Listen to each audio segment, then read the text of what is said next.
నమస్తే, welcome to whistle. దేశంలో అతి ప్రాచీన శివాలయాలు ఎన్నో ఉన్నాయి. ఈ ఆలయాల వెనుక ఉన్న అద్భుతమైన రహస్యాలు ఈనాటికి ఎవరికీ అంతుచిక్కడం లేదు. హిందూ ధర్మ చరిత్రలో అత్యంత పురాతనమైన శివాలయాల్లో ఒకటిగా విశేష ఖ్యాతి పొందిన గుడిమల్లంలో ప్రపంచంలోనే అరుదైన శివ స్వరూపాన్ని దర్శించుకోవచ్చు. ఈ గుడిమల్లం ఎక్కడుంది, ఆ విశేషాలేంటో ఈ కథనంలో తెలుసుకుందాం. ఆంధ్రప్రదేశ్ రాష్ట్రం తిరుపతి జిల్లా ఏర్పేడు మండలంలో చిన్న గ్రామం గుడిమల్లం.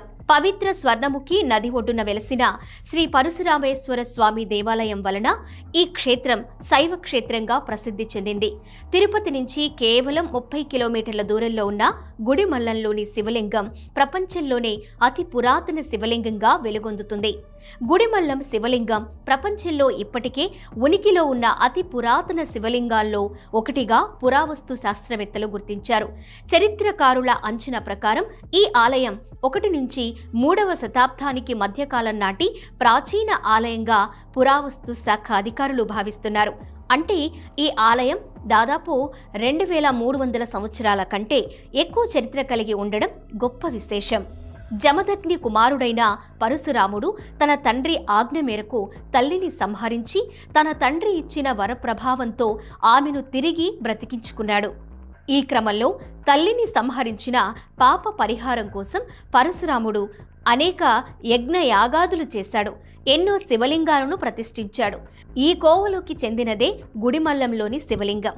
ఇక్కడ ప్రతిష్ఠించి ఉన్న శివలింగం సాధారణ లింగం కాదు. సుమారు 1.5 మీటర్ల ఎత్తుతో మెరుగుపెట్టిన రాతిపై చెక్కి ఉంటుంది.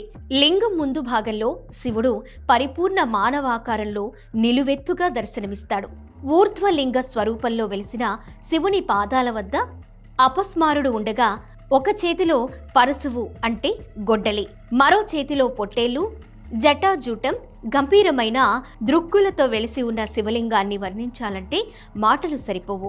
ఈ శివలింగాన్ని త్రిమూర్తుల ప్రతీకగా కూడా భావిస్తారు.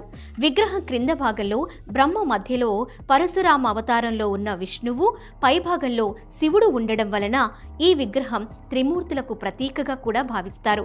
గుడిమల్లం దేవాలయ గర్భగుడి గుర్రపు నాళం ఆకారంలో నిర్మించి ఉంది.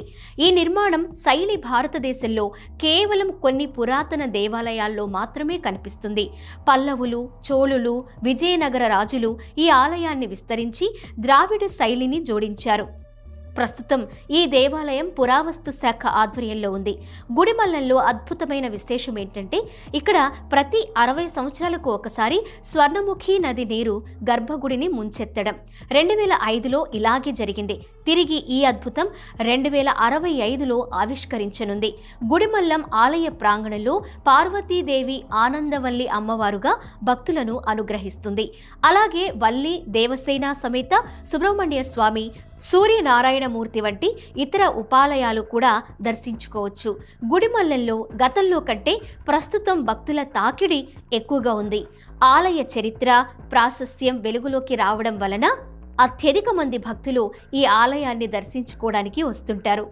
మాఘమాసంలో వచ్చే మహాశివరాత్రి పర్వదినం ఇక్కడ అత్యంత వైభవంగా నిర్వహించబడుతుంది. ఈ సందర్భంగా జరిగే జాతరకు చుట్టుప్రక్కల గ్రామాల నుంచి భక్తులు పెద్ద సంఖ్యలో విచ్చేస్తారు. ఇక కార్తీక మాసం మొత్తం ఆలయం దీపాల శోభతో కళకళలాడుతుంటుంది. తిరుపతికి అతి సమీపంలో చరిత్ర, పురాణం, ఆధ్యాత్మికత అన్నీ ఒకే చోట మిళితమైన ఈ గుడిమల్లం క్షేత్రాన్ని మనం కూడా తప్పకుండా దర్శిద్దాం, తరిద్దాం. ఓం నమః శివాయ.